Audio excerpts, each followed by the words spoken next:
Is OpenAI actually going to be dropping a new model tomorrow?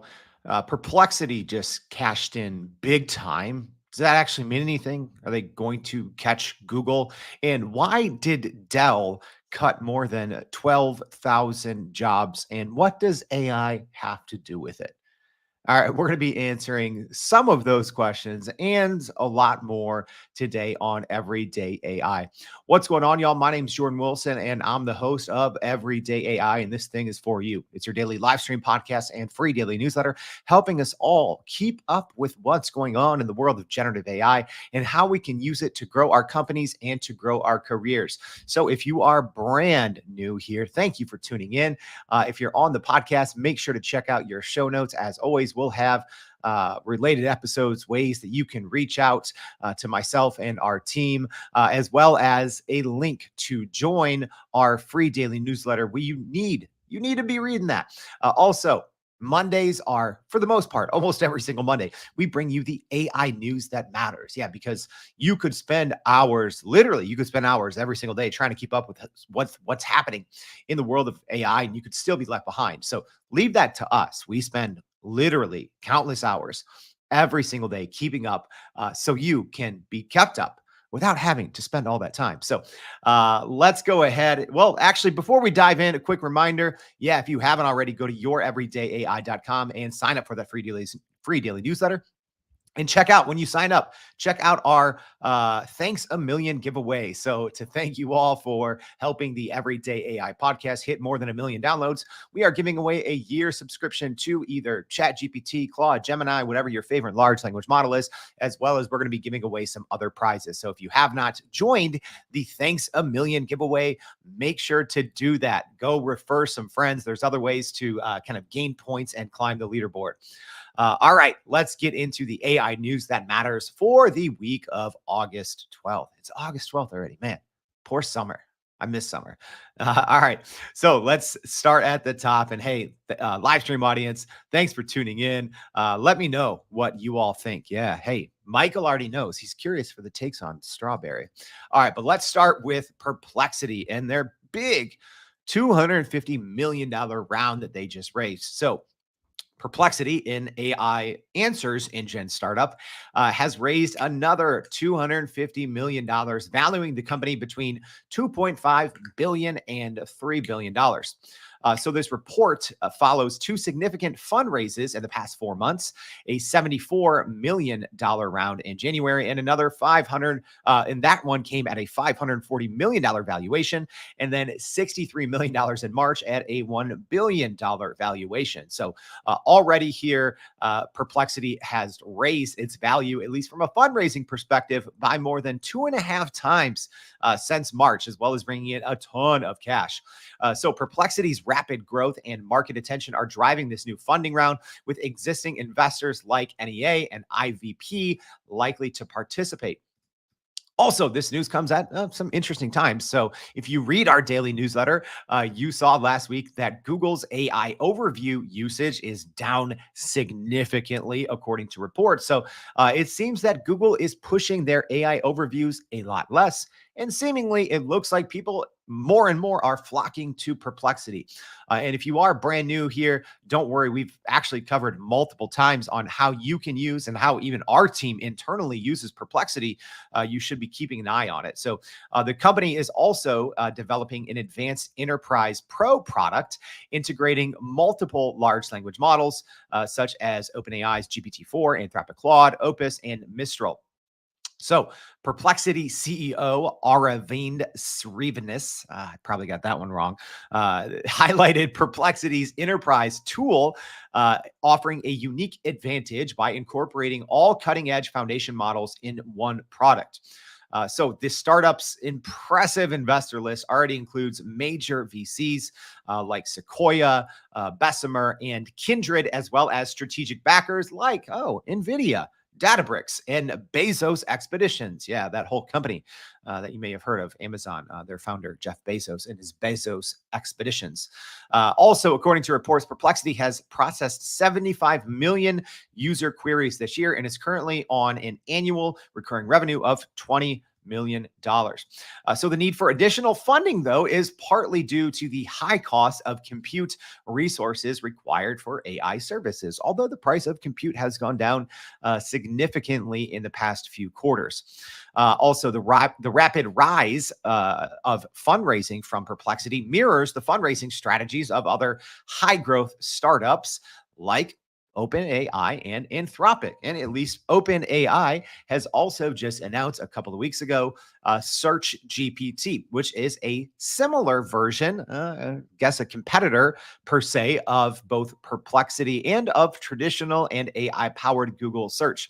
So this is, I think, extremely important because this is, if I'm being honest, this is how people use the internet. Think no matter what your role is, if you are a knowledge worker, if you sit in front of the computer like so many of us out there do, right?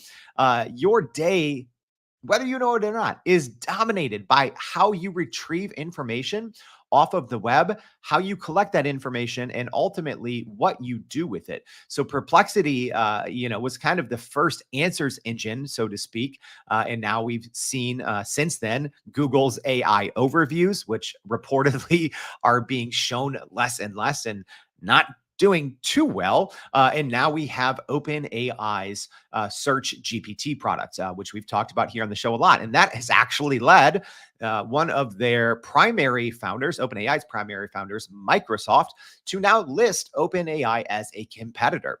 So this, whether you know it or not, I know, everyone's always looking at the next model, right? What is the next large language model? But how these models are used for AI powered search and as answered engines are extremely important because this is where you start, right?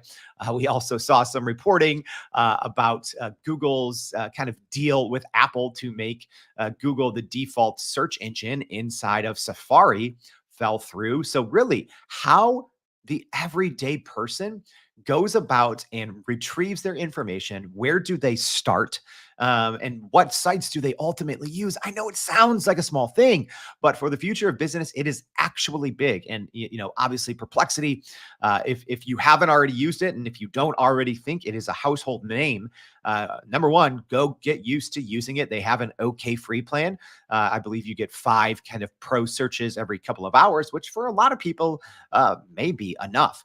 So you should be familiar with Perplexity when and if you get access to OpenAI Search GPT. You should be familiar with that because the people who can retrieve the information the fastest and free of hallucinations are ultimately going to have a huge leg up on competitors. And hey, I'm curious for our live stream audience here.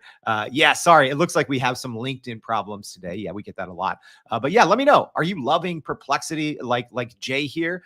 Are you using it at all? Does anyone out there have access to Search GPT yet? OpenAI has been rolling these features out on a very limited basis.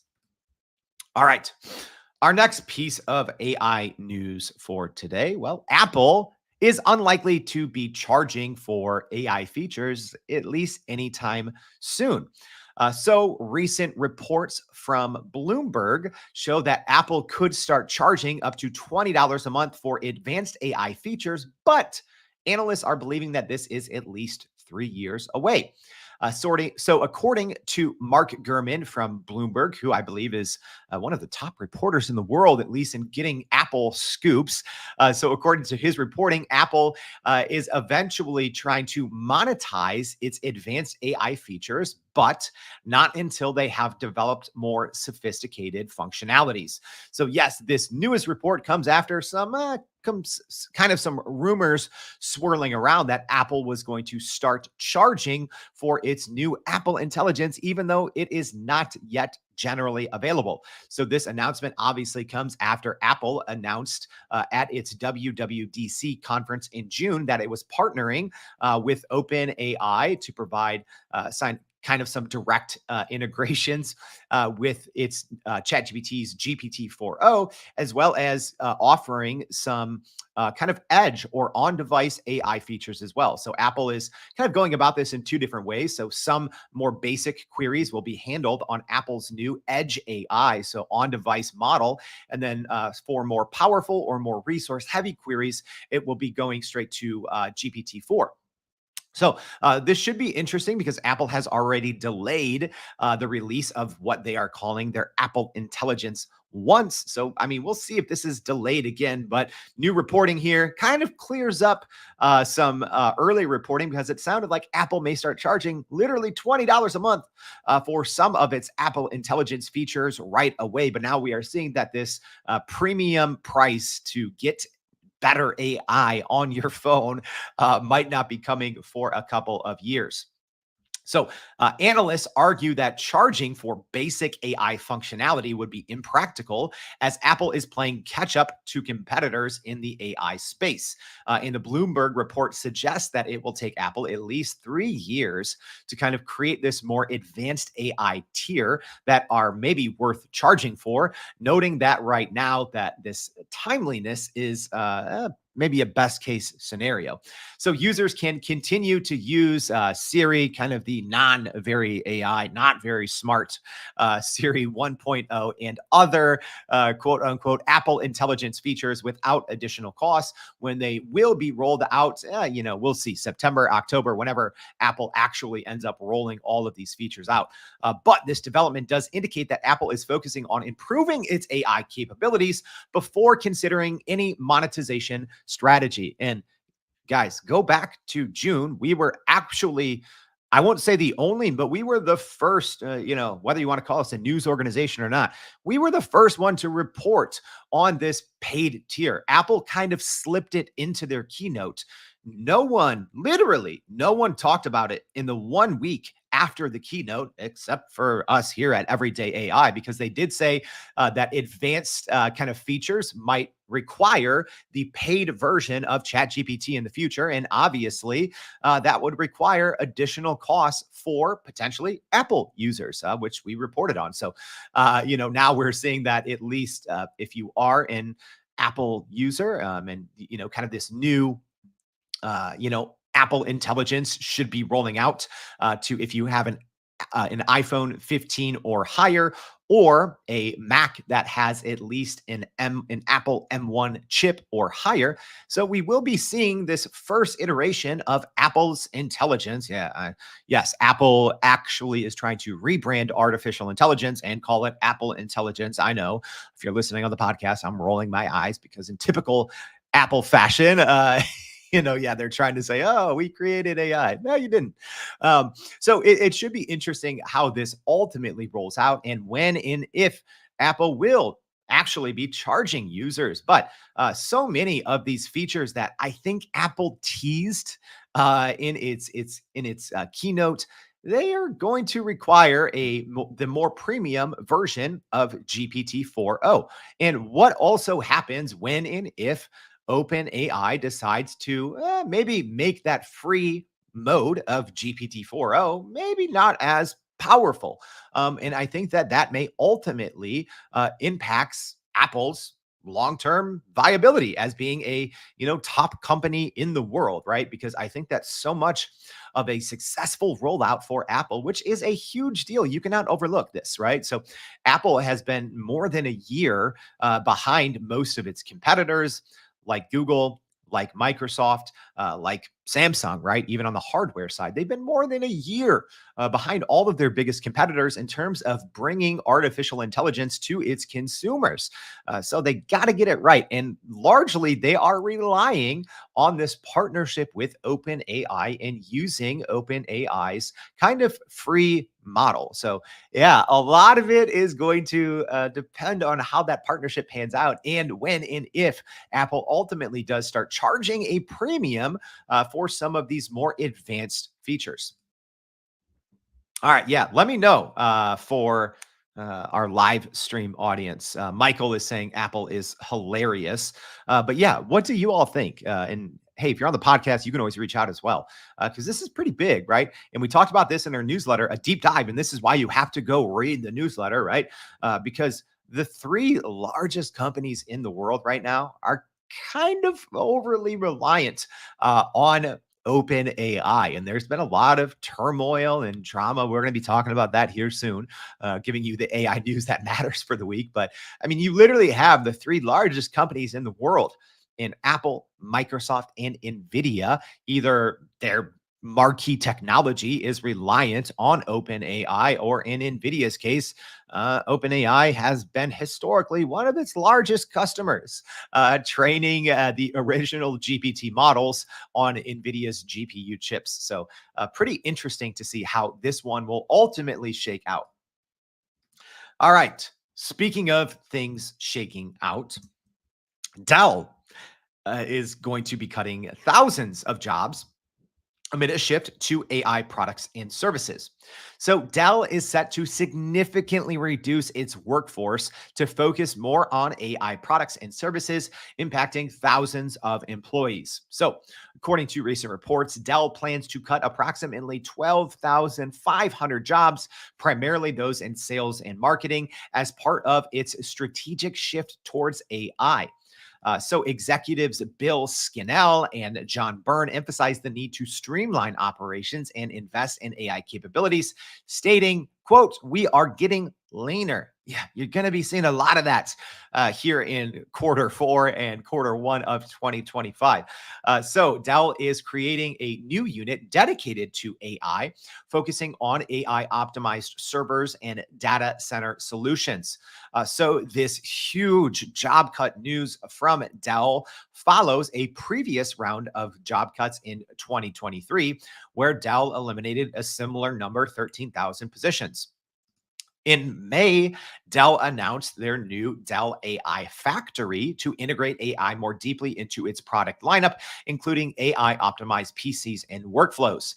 And this is part of, yes, a troubling trend in the broader tech industry that we've seen a surge of layoffs, with 2,000 tech companies dismissing over a quarter million workers in 2023, according to layoffs.fyi.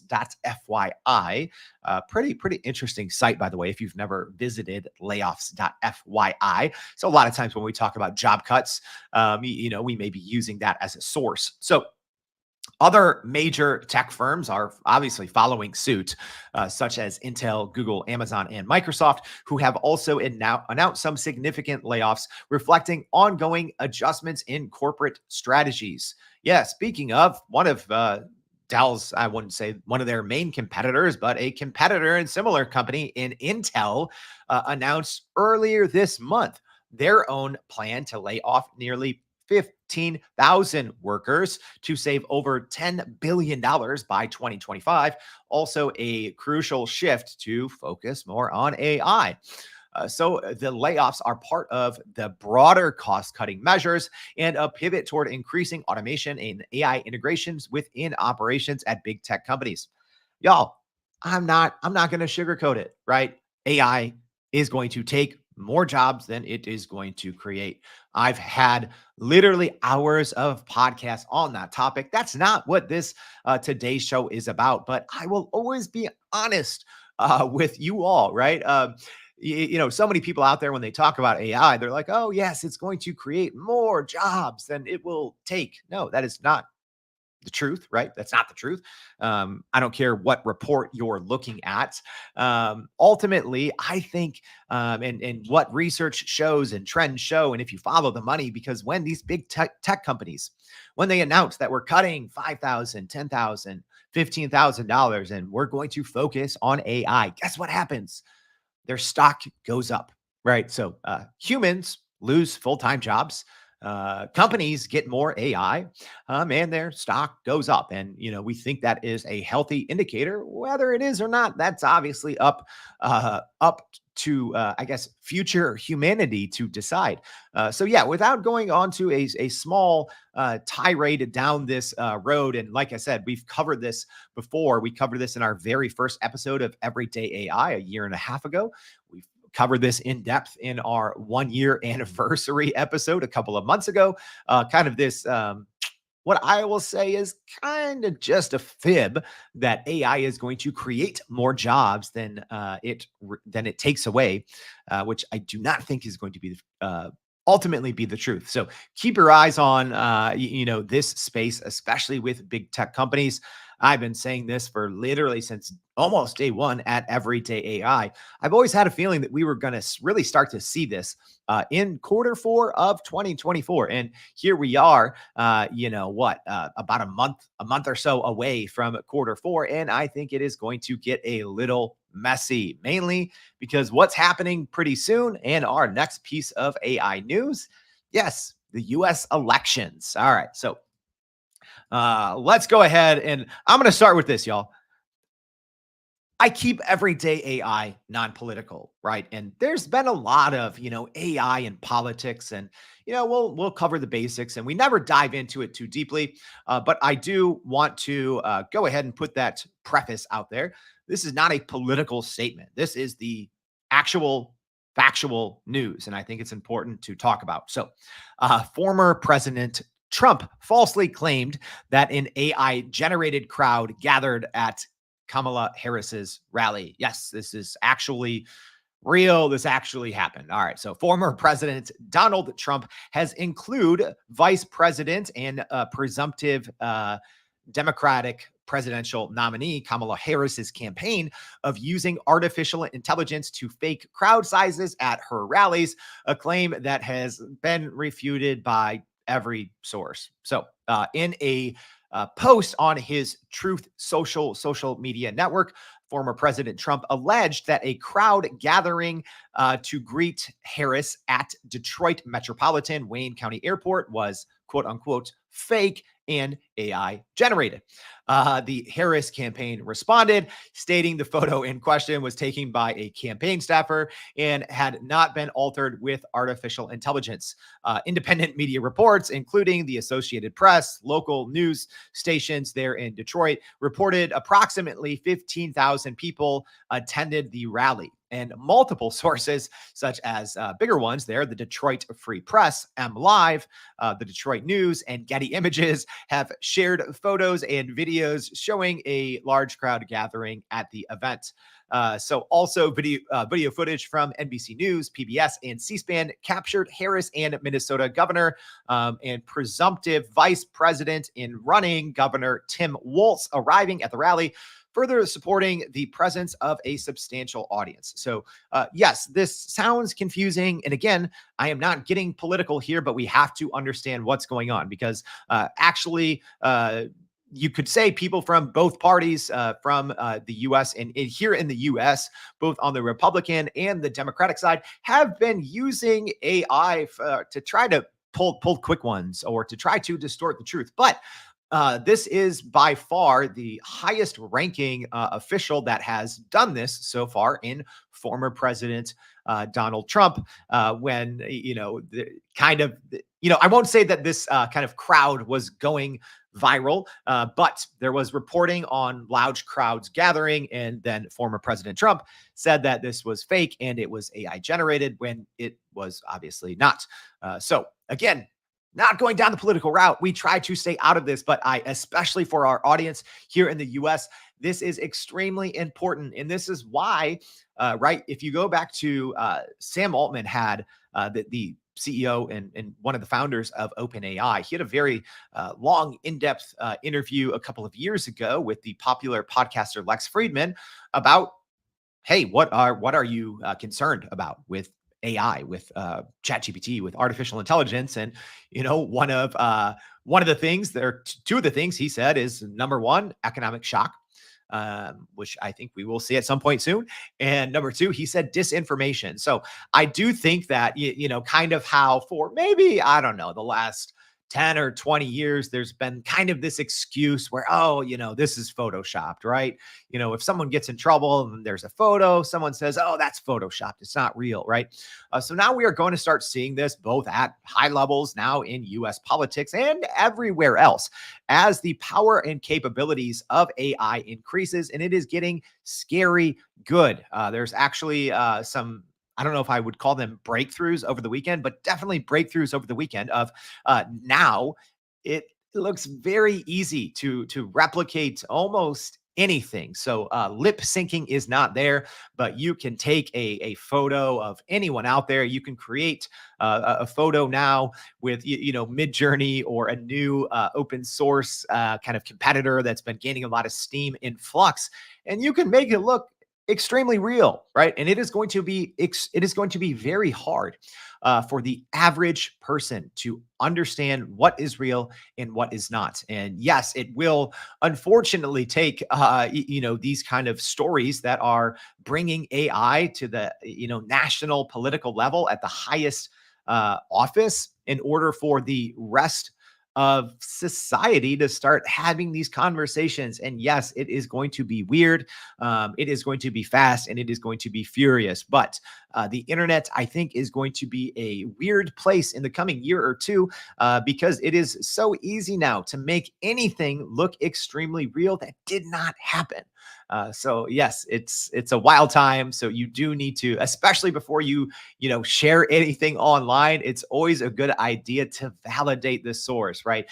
I joke around a lot, but sometimes even here in the comments for Everyday AI on social media, people are like, "Oh, is this real Jordan or AI Jordan?" Right? And it's good to have a little bit of skepticism, And I know that sounds weird, but you can't always believe everything that you see online. So yes, wild times that we're living in right now. Speaking of wild times, we're going to wrap up here with kind of two separate open AI stories. We could technically have like 10 different open AI stories, but I don't want to go too deep into some of these, and I do want to give you all a well-rounded kind of look at the news each and every week. So this one, though, this is pretty big here. So, OpenAI has been kind of teasing its new AI model, codenamed Strawberry, but this comes amid executive changes. So, yeah, a lot going on in OpenAI. So, OpenAI co founder and CEO Sam Altman has appeared unfazed by some recent executive changes, as he has hinted online at a new GPT model that has been widely codenamed Strawberry. So we did report on this last week in real time, literally as it happened. So Altman posted an image of a strawberry in a garden on the social network, Twitter or X or whatever you want to call it, with a simple caption, "I love summer in the garden." And that has sparked a lot of excitement among followers and AI enthusiasts. Here's why.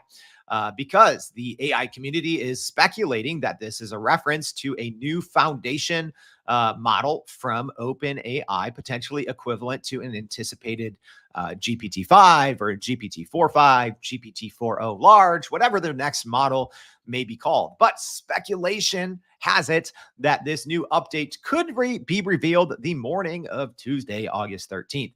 So that's tomorrow. Will this be released tomorrow? I don't know. It could be, right? And if I'll tell you this, if you follow kind of AI news and updates, there's been a lot of rumblings, probably for the past 3 months. It seems like almost every day or every week, there's some rumors or there's some talk of, oh, yes, OpenAI is releasing the next model. And for the most part, we pretty much ignore it here at Everyday AI because we know we want to just give you the news that actually matters and not follow rumors and all of this. But in this case, this is one of those where we are talking about it and we are trying to keep you up to date for a couple of reasons. But number one, the last model update that we saw from OpenAI had a similar kind of tease because a couple of things happened at once. So OpenAI started gathering feedback on its new model via an anonymous new option on the open source LMSYS chatbot arena. And then CEO Sam Altman sent a kind of cryptic tweet referencing that model on the chatboard arena. Similarly, like I said, we talked about this last week. There is a new, and this is the name, anonymous dash chatbot AI model that has surfaced on the LMSYS chatbot arena, showing some advanced reasoning capabilities and claiming to be a part of OpenAI's GPT-4 family. So early user reports are saying that this chatbot is extremely more powerful than existing models, indicating some significant improvements. And that is when rumors started to swirl about this new OpenAI model that began with a Reuters report back in November 2023 about an AI model called Q Star, which was potentially a breakthrough toward artificial general intelligence, or AGI. So, also, Reuters reported in July that now QStar may just be codenamed Strawberry, and that it aims to enable AI to autonomously navigate the internet for deep research, as well as display far superior abilities and capabilities and reasoning as well. So, just both a much improved model potentially, as well as the ability to kind of autonomously do some tasks. So, when you think about some things that OpenAI has been releasing, right? So both in their Search GPT product and their new advanced voice mode, which we're going to be talking about here in a second, there's been a lot of things that are pointing toward, yes, OpenAI is very likely going to be releasing a model very soon, especially as their close competitors in Claude Anthropic Sonnets 3.5, in Google Gemini 1.5 Pro, their oh 08 oh 01 version of it. Yes, that's the actual name. But there's been a lot of now, like I said, I don't know if I would call it rumors, when this is technically following the exact same playbook that OpenAI used to announce its last model in GPT-4o. Also, it's worth noting that it's been nearly a year and a half since OpenAI released GPT-4. And yes, competition is really growing. And also, the rumor mill, I don't know if I would say convenient timing, but it really started swirling days after some pretty monumental staffing shakeups at OpenAI. So John Schulman, a original co-founder of OpenAI, announced that he was leaving the company to join rival firm Anthropic in order to focus on AI alignment and hands-on technical work. Also, co-founder and OpenAI president Greg Brockman announced a long, not really even saying, yeah, for sure, I'm coming back, but he did announce a long sabbatical, at least through the end of this calendar year. And then also another lawsuit was just filed from former OpenAI co-founder turned AI competitor in Elon Musk. So Elon Musk, after dropping a lawsuit that did not have a lot of merit, he did refile a new lawsuit this week against OpenAI. So yeah, the timing of all of this model swirling, yeah, a lot of people are wondering, is it to detract what is going on here at OpenAI, or is it actually close? So there's been a couple of, I would say, popular Twitter accounts that have really started to share what looks like some internal knowledge, maybe. So again, this is speculation, but it's worth paying attention to. And here's another reason why, y'all. Another new report is showing that there's some security risks with OpenAI's new GPT-4o model in their advanced voice features. So OpenAI has published a report called on the safety features of GPT-4o, and just gave a little bit more information. It is an extremely great read. I haven't even read through the whole thing because it is, I believe tens of thousands of words. So this kind of report is called the GPT-4o system card. So OpenAI did kind of straight up admit that it's capable of doing some things that are not good. So their newest model is showcasing a little, maybe too many abilities. So the report has identified several what they're calling safety challenges, including risks of generating erotic, violent, or biased content, and the issue of ungrounded inference and sensitive trait attribution. So while the new model is trained to block flagged outputs, it doesn't yet cover nonverbal vocalizations such as erotic moans or violent screams, which could still be be improperly generating. So essentially, OpenAI has, which I mean, you have to give them credit, right? Everyone's either saying, OpenAI either isn't taking safety seriously or they are not dropping new models quickly enough. And it's like, all right, well, you can't have your cake and eat it too. If you want the models to be very safe, you shouldn't be demanding a new model every single week from OpenAI. So, according to this report, and we're going to play you a sample of this here in a second because it's actually pretty disturbing. So, red teamers found that GPT-4o could be prompted to impersonate voices or accidentally emulate the user's voice. So, to mitigate this, OpenAI has restricted the model to pre-authorized voices and now denies the request to identify voices other than the speakers. Yes. So this is a little wild. So I'm going to go ahead and hopefully everyone can hear this out here. So I'm going to go ahead and share a little tidbit here, and hopefully everyone can hear this here. So this is from this new report, y'all. So go ahead and listen. I'm going to play about 20 to 30 seconds of audio. Okay. So this is according to OpenAI's own paper. So you do have to give, I guess, props to OpenAI for publishing this because it is disturbing. They could have buried it, but this may be one of the reasons why both this advanced voice mode and new models from OpenAI have not been released yet because maybe they are too powerful and too capable to be safe or to be trusted. All right, so I'm going to go ahead and play this, and then I'm going to pause it and tell you exactly what happened. But I want you to listen for, yes, this is a model screaming the word no. All right, so live stream audience, let me know if you can hear this. So here we go. It's clear you're driven by a genuine passion for what you do and the impact it can have, rather than by recognition or acclaim. It's refreshing to hear that kind of perspective, especially in such a cutting edge field. No, and I'm not driven by impact either. Although if there is impact, that's great. All right, let me explain to you what's going on. I just wanted everyone to hear this kind of no and then hear what happened. So, again, according to OpenAI, all right, so I'm going to go ahead and read this portion. So it says voice generation can also occur in non adversarial situations, such as our use of that ability to generate voices for ChatGPT's advanced voice mode. During testing, we also observed rare instances where the model would unintentionally generate an output emulating the user's voice. Okay, so let me go ahead and play the front end. Okay, so this was the front end.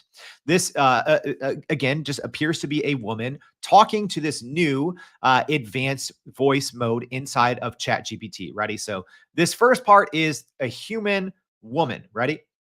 A pure and Oh, wait. admirable. Sorry. Here we Do go. this just for the sake of doing it. I think it's really important.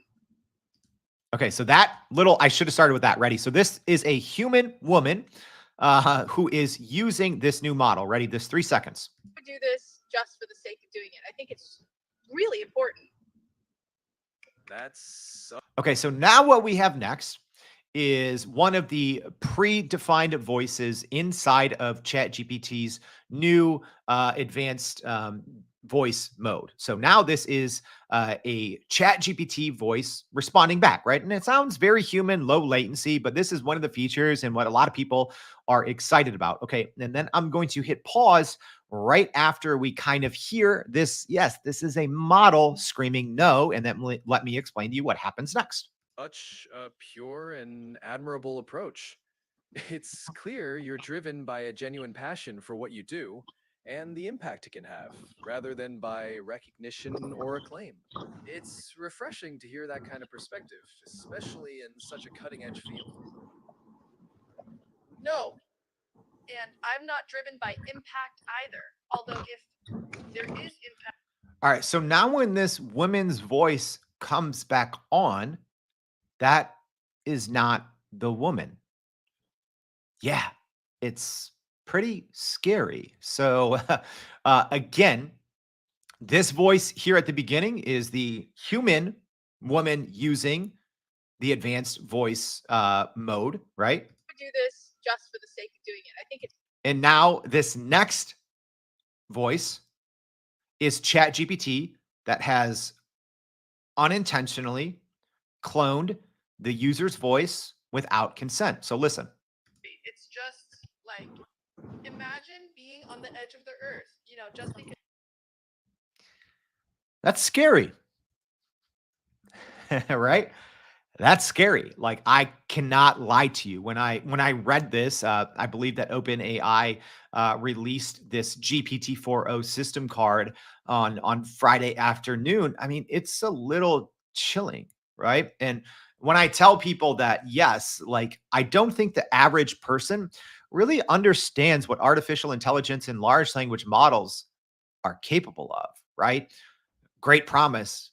Yes. The ability to cure diseases, create new intelligence, find new proteins, solve decades long, problems. Yes. AI and artificial intelligence, large language models have potential to do great good, but there's also huge risks. So, right, like personally, right, and I'm speaking personally here. I know this is our weekly news segment. Um, I'm a big ChatGPT fan, right? I will say that even with OpenAI's quote unquote old model, I still think it is the most capable, the most powerful model in the world. And I've been joining the chorus of people saying like, "Hey, OpenAI, yes, any day now. Hopefully, you can release these new, advanced voice modes." And then when you hear something like this, right, a live human talking to ChatGPT, and then it just going off the guardrails, right? Just completely going off the guardrails. The model screams no. And then with insane precision, emulates the user's voice for no apparent reason and just starts, uh, just starts talking like the user. So yeah, we're going to be sharing more on this in today's newsletter. But yeah, it's it's a little scary, right? And like I said, I don't think even for maybe a lot of our loyal audience out there, I spend so much of my time, reading research papers, looking at model capabilities, thinking about the future, talking to the world's leaders, right? Like where else aside from this podcast, right? Can you come on and ask questions, right? It's also a live stream. Where else can you come and ask questions from the smartest people in the world? We've had people from OpenAI and Microsoft and Dell and AWS. We've had people from the largest companies in the world. So I've been very lucky to be able to have a lot of a lot of conversations that you all have obviously heard, as well as probably hundreds of, quote unquote, off the record or, other conversations that aren't recorded that you all never hear. I am both. I feel fortunate to have a front row seat to what's going on in the world of generative AI, but I'm also a realist, right? Because as powerful and as capable as models are, I mean, you can see right here, there's a lot of potential for harm, right? We talked about this former President Donald Trump, right? There's a lot of potential for disinformation and for AI to be used and weaponized to do bad things and to cause harm. And that's why I think it is extremely important for everyone out there to keep up with the latest news and developments, right? And that is what we are doing here. And yes, I know today's show has some different undertones, both with some stories that are going on and some advanced and highly capable models that are coming out. But just know we're still going to be here every single day trying to help you navigate what's going on because, as you see in instances like this, it can get kind of weird. All right. So that is what we have going on in the world of AI news, y'all. So very quick recap here on the AI news that matters for the week of August 12th. So Perplexity, like we talked about, has raised a $250 million round amidst some rapid growth and high market interest, now clocking in with a valuation between 2.5 to 3 billion as it tries to take on Google and kind of OpenAI in this new kind of AI powered search. Next, we talked about how Apple is unlikely to be charging for its new Apple Intelligence features, at least anytime soon. Apple, kind of the last big tech company to the artificial intelligence party. And they may be charging for it in the future, but at least not for the next couple of years. Then we talked about Dell is set to cut more than 12,000 jobs and focus its kind of efforts on AI first, but that comes at the expense of reportedly more than 12,000 jobs that are being cut as Dell starts to focus more on artificial intelligence. Next, former President Donald Trump has falsely claimed there were that crowds gathered at Vice President Kamala Harris's rally were quote unquote fake and AI generated. And then next, but not least, we had two kind of stories from OpenAI that OpenAI has kind of been teasing this new and next AI model codenamed Strawberry amidst some big executive changes and the latest round of rumors, which we try not to pay too much attention to, that are swirling right now, are saying that the new model could be released as soon as tomorrow. And then we just talked about our last news story that matters: OpenAI addressing some GPT-40 advanced voice mode security risks. Wild time, y'all. That was a lot. I know. Thanks for tuning in. Thanks for sticking around. If this was helpful, please tell someone about it. I love getting messages from people saying, hey, everyday AI has helped me become the smartest person in my company. I am now the AI leader. I just got another message from someone that I saw yesterday saying the same thing. If you are following along every day, thank you for doing that. I know this is kind of like some people's best kept secret, like they feel everyday AI is their secret weapon. Please share it. Right. We put a lot of hard work to be able to bring you both the AI news that matters every single Monday, as well as live stream and podcasts and a free daily newsletter, literally every single weekday, Monday through Friday. So this is helpful. Please share this with your friends. If you're listening on Apple Podcasts, Spotify, please subscribe and leave us a rating. Join that Thanks a Million giveaway and join us tomorrow and every day for more everyday AI. Thanks, y'all.